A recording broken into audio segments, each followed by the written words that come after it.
지난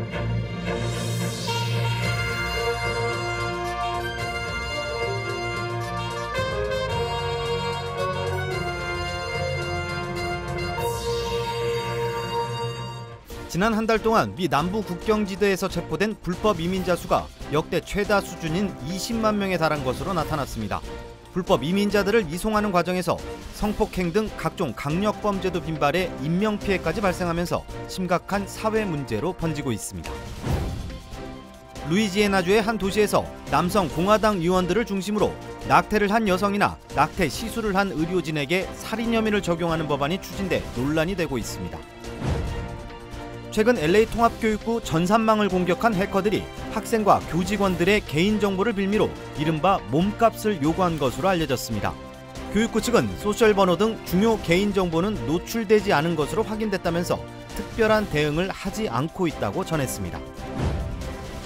팬데믹 기간 아동급식을 명목으로 무려 2억 4천만 달러를 빼돌린 비영리단체 직원들이 적발됐습니다. 저소득층 어린이를 위한 급식을 제공하겠다면서 허위 명단을 만든 후 정부 돈을 받아 명품 구매나 부동산 투자 등에 사용한 것으로 드러났습니다. 미 복권 사상 세 번째 규모인 13억 4천만 달러의 메가밀리언 복권 당첨자가 모습을 드러내고 당첨금을 수령했습니다. 여러분 안녕하십니까? 9월 21일 첫 소식입니다. 미국 연방준비제도가 기준금리를 0.75%포인트 올렸습니다. 지난 6월과 7월에 이어 3번 연속 큰 폭의 금리 인상을 단행하면서 본격적인 긴축 정책이 시작됐다는 평가가 나옵니다. 뉴욕에서 이용주 특파원입니다. 연방준비제도는 올해 들어 6번째인 공개시장위원회 회의를 통해 기준금리를 0.75%포인트 올렸습니다. 6월과 7월에 이어 세 차례 연속 0.75%포인트 올린 것으로 이는 현대 연준 사상 처음입니다. 최근 기름값이 계속 내려가고 있는데도 미국의 8월 소비자 물가가 당초 전망보다 높게 나오자 또다시 큰 폭으로 금리를 올린 겁니다. 파월 의장은 금리 인상 기조가 유지될 것이라고 말했습니다. We anticipate that ongoing increases in the target range for the federal funds rate will be appropriate. We will keep at it until we're confident the job is done. 오늘 결정으로 2.25에서 2.5%였던 미국 기준금리는 3에서 3.25%로 오르며 2008년 1월 이후 최고치를 기록하게 됐습니다. 경제가 감당할 수 있는 수준을 뜻하는 중립금리 2.5%를 넘어서면서 이제 본격적인 긴축의 시대, 그러니까 경기 냉각 국면에 돌입했다는 평가도 나옵니다. 미국 연준의 강력한 긴축 정책에 뉴욕 증시 3대 지수는 모두 하락했고 원유 수요가 줄어들 것이란 예상 속에 국제 유가 또한 떨어졌습니다. 뉴욕에서 MBC 뉴스 이용주입니다. 높은 에너지 가격에 전 세계의 시름이 깊지만 석유와 가스 등을 내다 파는 기업들은 천문학적인 수익을 거두고 있습니다. 유럽연합에 이어 유엔 총회에서도 이들 기업들에게서 초과 이윤세, 이른바 횡재세를 거두자는 목소리가 컸습니다. 신정현 기자입니다. 불가리아의 한 주택, 나무들을 도끼로 쪼개 장작을 만든 뒤 창고에 쌓아두고 있습니다. 러시아가 유럽연합에 가스 공급을 끊으면서 에너지 가격이 치솟자 추운 겨울을 나기 위한 땔감을 준비하는 겁니다. 이처럼 전쟁으로 인한 에너지 물가 상승은 서민과 중산층의 고통을 가중시키고 있지만 그 사이 가스와 석유 기업들은 막대한 이익을 챙기고 있습니다. 세계 최대 석유 기업 엑손모빌은 지난 2분기 178억 5천만 달러, 우리 돈 23조 3천억 원의 순이익을 냈습니다. 1년 전보다 4배 늘어나 역대 최고 분기 순이익을 기록했습니다. 쉐브론과 쉘 등 세계 5위까지의 석유 기업이 2분기에 벌어들인 돈은 600억 달러, 우리 돈 78조 원에 달했습니다. 유엔 총회 연설에 나선 유엔 사무총장은 나홀로 호황을 누리는 에너지 기업에 횡재세를 물려 고통을 분담해야 한다고 목소리를 높였습니다. The fossil fuel industry is feasting on hundreds of billions of dollars in subsidies and windfall profits while households' budgets shrink and our planet burns. 이미 영국과 이탈리아가 떼돈을 번 기업들의 25%의 횡재세를 물리기로 했고 유럽연합도 횡재세 도입 방침을 밝히면서 에너지 기업에서 195조 원을 걷어들여 소비자 부담을 낮춰주겠다고 밝혔습니다. 국내 정유업계도 올 상반기 12조 3천억 원의 영업이익을 냈습니다. 거둔이익은 지난해 3배가 넘습니다. MBC 뉴스 신정현입니다. 미국 남부 국경지대에서 지난 1년 동안 200만여 명의 불법 미입국자가 체포됐습니다. 지난 8월 한 달에만 20만 명이 적발되면서 역대 최다 숫자를 기록했는데요. 이들은 국경을 넘기 위해 인신매매 조직을 이용하고 있습니다. 많은 인원이 은밀하게 이동해야 하는 열악한 환경에서 성폭행 등 강력 범죄는 물론 사망자까지 속출하고 있습니다. 홍지은 기자의 보도입니다.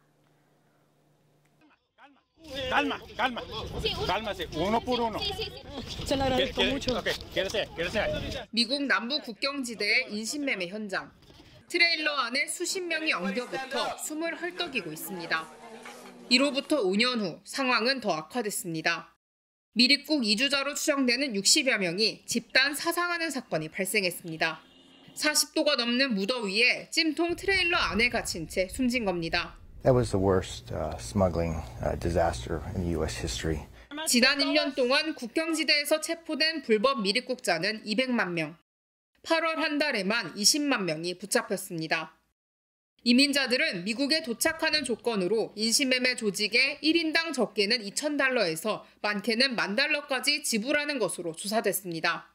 열악한 이동 환경에서 갈취와 성폭행 등 범죄가 발생하는 데다 미국에 도착하더라도 인신매매를 당하는 경우가 부지 기수입니다. You put aluminum foil and or cardboard so nobody can see inside. So they can't see outside. 국경을 지나는 자동차의 트렁크, 공구 상자 등도 예외는 아닙니다. 올해 국경지대에서 숨진 이민자 수는 750명에 달합니다. 공화당은 이런 남부 국경 상황에 대한 책임이 바이든 행정부의 친이민 정책에 있다고 비판하고 있습니다. 이에 대해 당국은 대대적인 인신매매 근절 조처에 나서 지난 13일 주요 인신매매 네트워크를 와해하고 인신매매범 8명을 체포했습니다. 메릭 걸랜드 법무장관은 미국 사회를 위험에 빠뜨리고 이주민을 착취하는 인신매매와 미입국 단체를 척결하기 위해 모든 자원을 총동원할 것이라고 밝혔습니다. MBC 뉴스 홍지은입니다.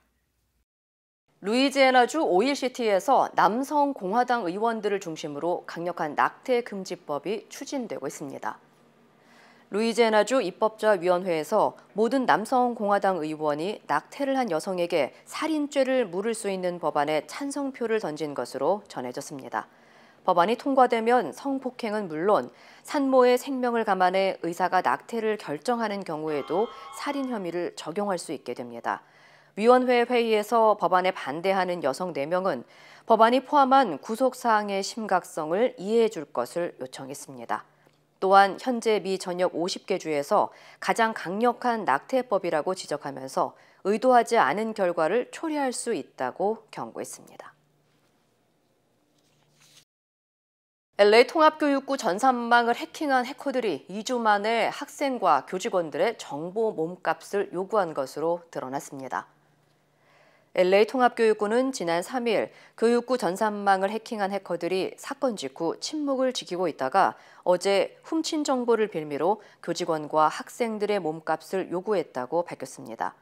교육부는 아직 학생들과 교직원 관련 중요 정보는 유출되지 않은 상태지만 일부 학생들의 신상 정보가 노출됐을 가능성이 있다고 우려하면서 해커들에게는 현재 어떠한 대응도 하지 않고 정확한 답변도 하지 않은 상태라고 전했습니다. May have some students' names, may have some degree of attendance data, but more than likely lacks personally identifiable information or very sensitive health information or social security number information. 한편 LA 경찰국과 연방수사국 FBI는 해킹 사태 이후 40만 명이 넘는 학생들의 정보가 넘겨졌을지 불확실한 만큼 공조 수사를 펼치고 있는 것으로 알려졌습니다. 미네소타주의 한 비영리 단체가 팬데믹 기간 저소득층 아동 급식소를 운영한다는 명목으로 정부 지원금을 2억 4천만 달러를 빼돌린 혐의로 기소됐습니다. 법무부는 이번 사건이 팬데믹을 악용한 최대 규모의 사기 사건이라고 밝혔습니다. 이두연 기자입니다. 미네소타주의 비영리 단체 피딩 아웃 퓨처가 팬데믹 기간 정부 지원금을 빼돌린 혐의로 기소됐습니다. 피딩 아웃 퓨처는 팬데믹 여파로 끼니를 거르는 어린이 수만 명에게 음식을 제공하겠다는 명목으로 정부 지원금 2억 4천만 달러를 받아 횡령한 것으로 나타났습니다. 검찰은 이번 사건이 팬데믹 기간 정부 지원금을 놓고 일어난 최대 규모의 사건이라고 밝혔습니다. There are 47 defendants charged so far. They stole more than $250 million and counting. The fraud scheme was brazen. The defendants stole money that was intended to feed hungry children during a pandemic. 식비 청구서에 1년 8개월 동안 고정된 금액이 청구되는 것을 수상하다고 느낀 검찰이 횡령 사실을 밝혀냈습니다. 수사 결과 피딩아웃 퓨처는 웹사이트와 엑셀 등으로 가짜 어린이 명단을 무더기로 생성한 뒤 아이들에게 음식을 지원했다고 허위로 청구한 것으로 드러났습니다. 거액의 정부 지원금 대부분은 고급차와 명품 가방 등 사치품이나 부동산 투자에 쓰인 것으로 파악됐습니다. 검찰은 팬데믹 사태를 악용해버린 계획적인 범행으로 보고 수사를 진행하고 있다고 강조했습니다. The plan began when the pandemic started in late March 2020 and spread rapidly. It quickly became the ultimate get-rich-quick scheme as the defendants capitalized on the pandemic and grew this operation within months. 연방정부는 현재 5천만 달러를 돌려받은 상태며 회수 조치를 확대할 방침입니다. 연방법무부는 올해 초 팬데믹을 악용해 정부를 상대로 벌인 사기 행각에 대한 강력 처벌을 약속했습니다. MBC 뉴스 이두현입니다. 3살 조카를 호수로 밀어넣어 중태에 빠뜨린 여성이 체포됐습니다. 시카고 경찰국은 데스플레인 인근 네이비 피어에서 3살 조카를 강제로 물에 밀어넣은 34세 여성 빅토리아 모레노를 살인미수와 아동학대 혐의로 체포했다고 밝혔습니다. 경찰에 따르면 모레노는 자신의 조카를 물에 밀어넣은 후 구조조차 하지 않았으며 물에 빠진 소녀는 구조대원들이 도착할 때까지 20분가량 물속에서 사투를 벌인 것으로 알려졌습니다. 특히 목격자들은 사건 당시 모레노는 조카가 구조되는 과정을 가만히 지켜보면서 아무런 행동도 취하지 않았다고 전했습니다. 현재 구조된 아이는 인근 아동병원으로 후송됐지만 위독한 상태로 알려졌습니다.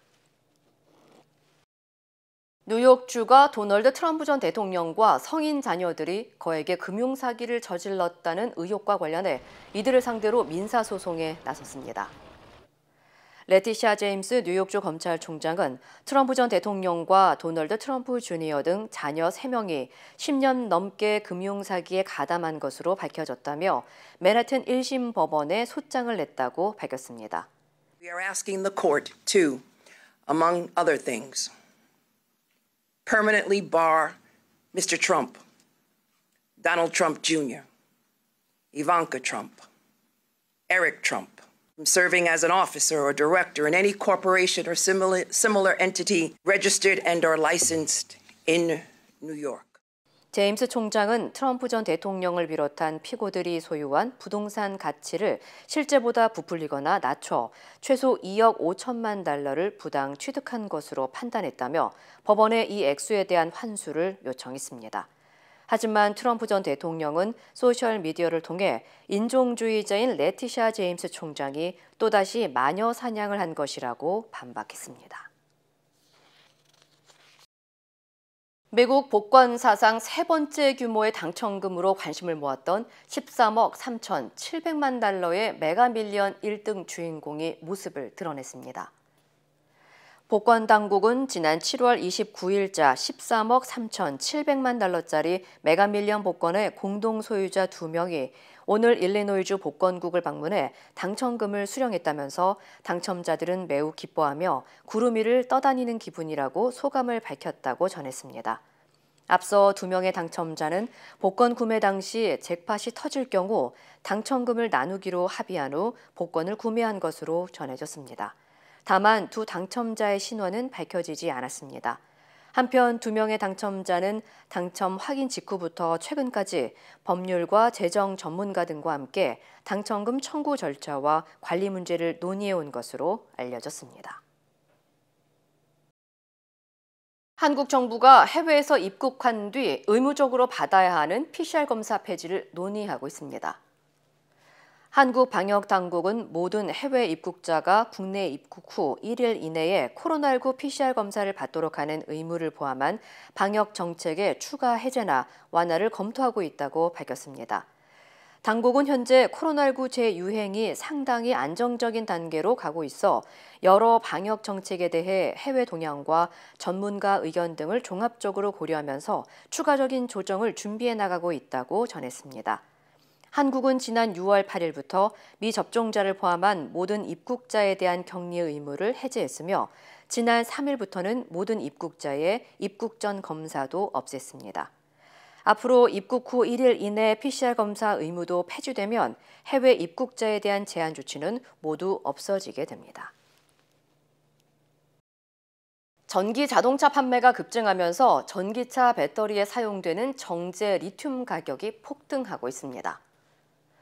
광물가격정보업체의 BMI에 따르면 전기차 배터리의 핵심 원자재인 정제 리튬이 1톤당 7만 1,000달러에 거래되고 있으며 이는 1년 전보다 4배 증가한 수준입니다. 전문가들은 세계적으로 전기차 판매량이 급증하면서 리튬을 확보하려는 자동차 업체가 늘어나 리튬 가격이 폭등하고 있다고 분석했습니다. 또 정제 리튬의 최대 공급원인 중국에서 코로나19 봉쇄 조치와 폭염으로 인한 정전 사태로 탄산 리튬 정제 공장의 가동이 중단되면서 생산량이 줄어든 것도 가격 폭등의 원인으로 지목했습니다. 일각에서는 미국의 전기차 업계의 확장성을 높이기 위해 자체적인 리튬 정제 시설을 확충해야 한다는 목소리도 나오고 있습니다. 바이든 대통령은 오늘 유엔 총회 연설에서 푸틴 한 사람의 선택으로 전쟁이 일어났다며 러시아가 핵무기를 내세워 세계를 위협하고 있다고 비난했습니다. 워싱턴에서 김수진 특파원입니다. 바이든 대통령은 유엔 안보리의 상임이사국이 이웃나라를 침공해 지도에서 지워버리려 한다는 말로 연설을 시작했습니다. 푸틴 한 사람의 선택으로 전쟁이 일어났다면서 이제는 유럽을 상대로 공공연한 핵 위협을 하고 있다고 비판했습니다. A nuclear war cannot be won and must never be fought. 앞서 푸틴 대통령은 군 동원령을 내리는 연설에서 미국 등 서방이 러시아를 위협하고 있다며 핵무기 사용 가능성까지 시사했습니다. Putin claims he had to act because Russia was threatened. But no one threatened Russia. And no one other than Russia sought conflict. 또 푸틴이 일으킨 전쟁으로 2억 명에 가까운 사람들이 식량 위기로 고통받고 있다며 이 위기는 러시아만이 끝낼 수 있다고 지적했습니다. 대만 문제 등에서 미국과 대립하고 있는 중국에 대해서도 바이든 대통령은 입장을 밝혔습니다. 미국은 중국과의 분쟁도 냉전도 원하지 않는다면서 그러나 미국은 자유와 안전, 번영이라는 비전을 장려하는 보루가 될 것이라고 했습니다. We do not ask any nation to choose between the United States or any other partner. But the United States will be unabashed in promoting our vision of a free, open, secure, and prosperous world. 또 북한에 대해서도 바이든은 작년에 이어 올해도 짧게 언급했습니다. 미국은 북한과 진지하게 외교를 하려고 노력하지만 북한이 지속해서 유엔 제재를 위반하고 있다고 비판했습니다. 워싱턴에서 MBC 뉴스 김수진입니다. 이처럼 국제사회의 경고에도 푸틴 러시아 대통령은 전쟁을 지속할 뜻을 강하게 내비쳤습니다. 전세를 극복하기 위해 동원령까지 선포했습니다. 고은상 기자입니다. 러시아 건국 1160주년 기념행사에 참석한 블라디미르 푸틴 러시아 대통령은 서방을 겨냥해 우리는 공갈과 협박에 굴복하지 않을 것이라고 목소리를 높였습니다. 러시아는 역사를 통해 잠시라도 주권을 약화하고 국익을 포기하는 것은 치명적이라는 것을 배웠다면서 더는 그런 실수를 기대할 수 없을 것이라고 강조하며 끝까지 싸우겠다고 밝혔습니다. Свое отечество, за свою родину, которая у нас одна, за нашу свободу, независимость и суверенитет, за нашу культуру и традиции мы будем бороться. 러시아 사상자가 8만 명에 이를 것이라는 추산에도 전쟁을 끝낼 뜻이 없음을 다시 한번 강조한 겁니다. 최근 보충할 병력이 없어 패퇴를 거듭한 러시아. 우크라이나 제2의 도시 하르키우를 내놓은 데 이어 전략적 요충지인 리시찬스크까지 위협받는 상황에 놓이자 푸틴 대통령은 병력과 물자를 강제로 징집할 수 있는 동원령을 선포하며 반전 카드를 꺼내들었습니다. 예비군 30만 명이 동원될 전망입니다. 그러면서 핵무기 사용 가능성까지 언급한 푸틴 대통령은 서방을 향해 경고를 날렸습니다. Для защиты России и нашего народа мы, безусловно, используем все имеющиеся в нашем распоряжении средства. Это не блеф. 거친 말과 함께한 푸틴의 반전 카드에 우크라이나 측은 푸틴이 내린 동원령은 전쟁이 러시아의 계획대로 돌아가지 않는 점을 분명히 보여주는 예견된 수순이라고 대응했습니다. 한편 러시아 전국 곳곳에서 동원령에 반대하는 시위가 벌어지고 최소 400여 명이 체포된 것으로 알려졌습니다. 또 러시아에서 튀르키예로 가는 항공편도 매진되는 등 탈출 행렬도 이어지고 있습니다. MBC 뉴스 고은상입니다. 이준석 전 국민의힘 대표가 당과의 법적 다툼에서 승기는 잡았지만 복귀할 가능성은 오히려 멀어지고 있다는 분석이 나오는데요. 당 윤리위가 이 전 대표에 대해 제명 수준의 추가 징계를 할 가능성도 높아지고 있습니다. 임현주 기자입니다. 국민의힘 지도부는 이준석 전 대표에 대한 경찰의 무혐의 공소권 없음 결론에 대해 자신들도 예상했던 바라는 반응이었습니다. 당 윤리위도 추가 징계 절차가 영향받을 건 없다는 입장입니다. 당초 당원권 정지 6개월 징계 결정도 성상납 유무가 아니라 의혹 무마를 시도했기 때문에 내려진 거라 여전히 유효하고 이후에도 당을 상대로 소송을 내고 거친 발언을 멈추지 않아 추가 징계 절차가 개시됐다는 겁니다. 당 내에서는 오히려 이 전 대표에 대해 최고 제명까지 중징계는 불가피하다는 게 기정사실화되는 분위기입니다.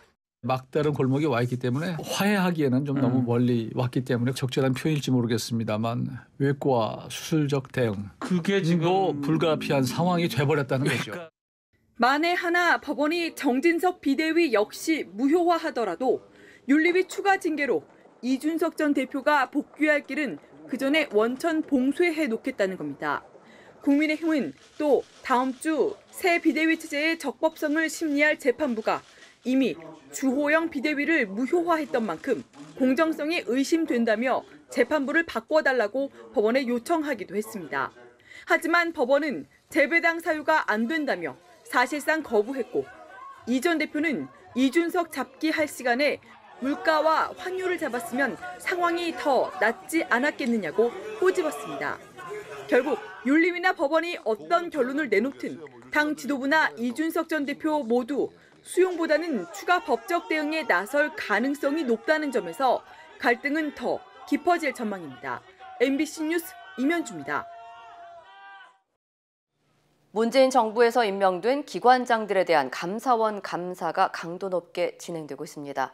특히 전현희 권익위원장에게 먼지 털기식 무리한 감사가 이뤄지고 있다는 주장이 계속 나옵니다. 이지선 기자입니다. 한파가 이어졌던 지난 겨울, 세종시 국민권익위원장 관사의 베란다 수도가 동파됐습니다.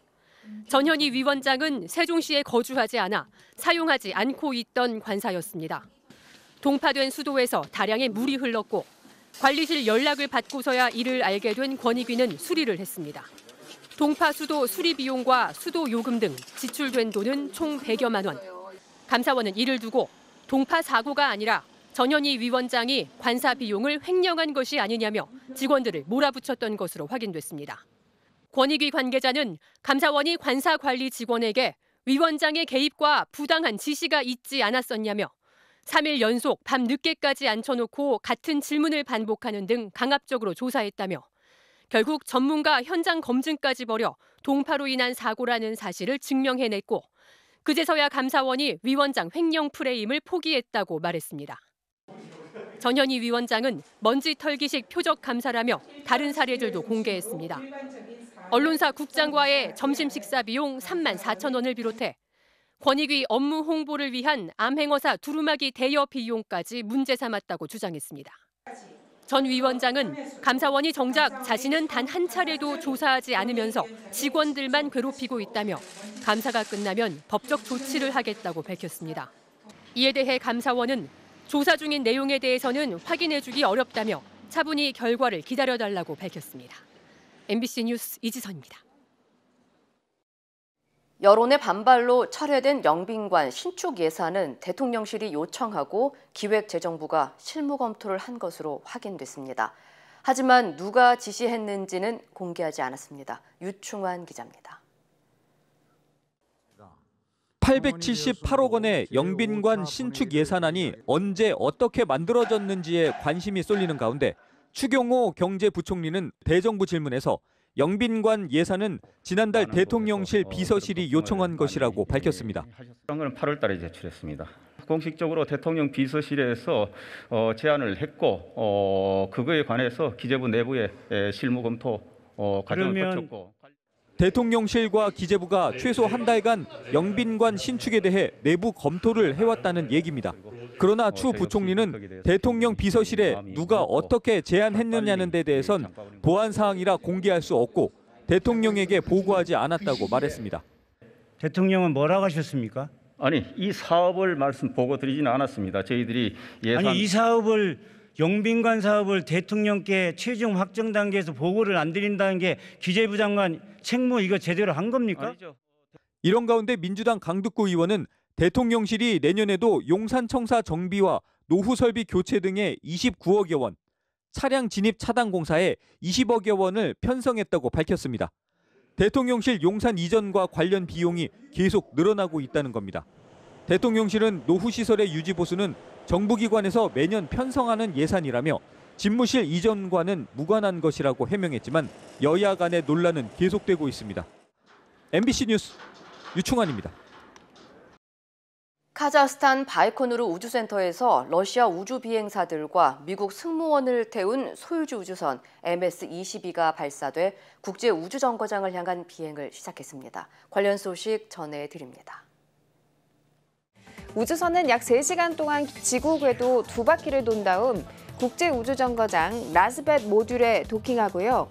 우주 비행사들은 우주에서 188일간 50개 이상의 실험이 포함된 프로그램을 수행한 뒤에 내년 3월 지구로 귀환할 예정입니다. 이번 실험은 국제우주정거장 비상사태에 대비한 대체 운송수단 확보 차원에서 양국이 합의한 것이지만 우크라이나 사태로 두 나라의 갈등이 고조된 상황에서 이뤄진 것이라 더 의미가 있는데요. 미국과 러시아가 우주 분야 협력의 끈을 완전히 놓지 않았다는 상징적인 의미를 지니고 있습니다. 중국에서 생후 100일 된 복제 북극 늑대가 공개됐습니다. 북극 늑대가 복제된 건 세계 최초라는데요. 마야라는 이름의 이 북극 늑대는 야생암컷 북극 늑대의 체세포에서 채취한 유전자와 핵을 제거한 개의 난자를 결합하는 방식으로 복제돼서 지난 6월 몸무게 520g, 몸 길이 22cm로 태어났고요. 현재는 대리모인 비글과 함께 있지만 성장하면 하얼빈 극지공원으로 옮겨져서 시민들에게 공개될 예정입니다. 먹구름 아래로 깔때기 모양의 용오름이 형성되고 있습니다. 현지 시간 20일 미국 플로리다 해안에서 용오름이 만들어지는 장면이 포착된 건데요. 용오름은 수면 위에서 부는 바람과 높은 상공에서 부는 바람의 방향이 다를 때 회오리 바람이 생성되는 기상현상으로 토네이도만큼이나 강력한 바람을 일으켜서 근처를 지나는 선박과 항공기에 심각한 피해를 줄 수 있다고 합니다. 이 시각 세계였습니다. 인터넷과 SNS에서 화제가 된 소식들 알아보는 투데이 와글와글입니다. 요즘 고양이를 반려동물로 키우고 계신 분들 많으신데요. 전기레인지를 사용하고 계신다면 각별한 주의가 필요할 것 같습니다. 호기심 많은 고양이가 집안을 돌아다니는데 설마 전기레인지를 눌렀다가 불이라도 나는 건 아닌가 조마조마한데요. 실제로 이런 일이 있었습니다. 어제 새벽 대전 유성구의 한 주상복합 아파트에서 주인이 집을 비운 사이 불이 났는데요. 소방대가 현장에 도착했을 때는 스프링클러가 작동돼 자체 진화된 상태였습니다. 화재 원인으로 지목된 건 집주인이 키우는 고양인데요. 주인은 고양이의 음수대가 전기레인지 주변에 있었고 평소에 고양이가 거기 올라가 물을 먹는 경우가 많았다고 진술했습니다. 서울시 소방재난본부에 따르면 2019년부터 2021년까지 3년 동안 고양이가 전기레인지를 작동시켜 발생한 화재는 총 107건으로 이 중 54건은 주인이 집에 없을 때 일어났다고 합니다. 마치 별빛이 쏟아지듯 하늘을 뒤덮은 섬광들, 하얀 연기를 그리며 땅으로 떨어지자 집과 나무가 불타기 시작합니다. 우크라이나 국방부와 현지 의원이 공개한 영상인데요. 불꽃놀이 같기도 한 이 광경은 러시아군이 우크라이나 도네츠크주의 한 마을에 소위탄을 투하한 겁니다. 알루미늄과 산화철 혼합물이 충전된 소위탄은 화염을 생성해 대량 살상을 가능하게 하는 폭탄인데요. 사람의 몸에 닿으면 뼈까지 녹아내릴 수 있어서 악마의 무기로 불립니다. 백리탄과 마찬가지로 비인도적 무기로 분류돼 살상용으로 사용하는 것이 금지돼 있습니다. 2년 전 수백 마리 고래가 떼죽음 당했던 호주의 한 해변에서 또다시 집단 좌초한 고래떼가 발견됐습니다. 해변을 따라 셀 수 없이 많은 고래들이 처참한 모습으로 자초돼 있는데요. 한 구조대원은 몸이 마르지 않게 천을 덮고 있는 바다 생명에게 쉴 새 없이 물을 뿌립니다. 호주 남동부 태즈메니아 섬 서부의 한 해변에 무려 230마리 둥근머리 돌고래떼가 떠밀려 온 건데요. 돌고래떼가 왜 이런 행동을 보인 건지 정확한 이유는 밝혀지지 않았습니다. 태즈메니아주 자연환경부는 돌고래 절반 정도가 살아있다면서 구조 작업을 위해 일반인의 접근을 막고 있다고 설명했는데요. 지난 2020년 9월 이곳에서는 약 500마리 고래가 집단 좌초됐다가 300마리 이상이 떼죽음 당했는데 당시 원인을 밝히지 못한 데다 2년 만에 같은 지역에서 또 비슷한 사건이 벌어지면서 떼죽음 원인에 대한 궁금증이 커지고 있습니다. 세계에서 집값이 비싸기로 유명한 미국 뉴욕 맨하튼의 한 아파트 내부인데요. 작은 부엌에 소파에 앉아 손을 뻗으면 싱크대입니다. 7.4제곱미터, 2.2평 크기로 주차 공간 크기만 한데요. 월세가 우리 돈으로 90만 원입니다. 뉴욕의 흥미로운 공간을 소개하는 유튜버가 뉴욕에서 가장 작은 아파트를 찾아간 건데요. 침대는 천장과 붙어있다시피 가깝고 거실에선 운동을 하기도 버겁습니다. 주거 공간이 초소형이다 보니 공간 활용을 위해 공용 욕실을 사용해야 한다는데요. 협소한 공간에 불편함이 많지만 집주인은 뉴욕에서의 작은 삶이 어떤 것인지 즐거운 경험이라고 밝혔습니다. 사람이 죽으면 매장을 하거나 화장을 하는 것이 일반적이죠. 최근 미국 캘리포니아주 주지사는 인간 퇴비화 매장을 2027년부터 도입하는 법안에 서명해 화제입니다. 사람의 시신을 거름용 흙으로 활용할 수 있도록 한 새로운 장례 방식인데요. 시신을 나무 조각과 지프로 가득 채운 특수 용기 안에 넣고 미생물에 의해 빠르게 분해되도록 하는 건데요. 퇴비장은 2019년 워싱턴주를 시작으로 콜로라도, 오리건 버몬트주가 시행 중입니다. 탄소를 배출하는 과정이 없기 때문에 매장이나 화장보다 친환경적이란 평가인데요. 반대의 여론도 적지 않습니다. 특히 종교단체는 인간을 일회용품으로 만드는 것이라고 주장하면서 고인의 존엄성을 훼손하는 행위라며 반발하고 있습니다. 투데이 와글와글이었습니다.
이상으로 9월 21일 수요일 뉴스를 마칩니다. 시청해주신 여러분 고맙습니다.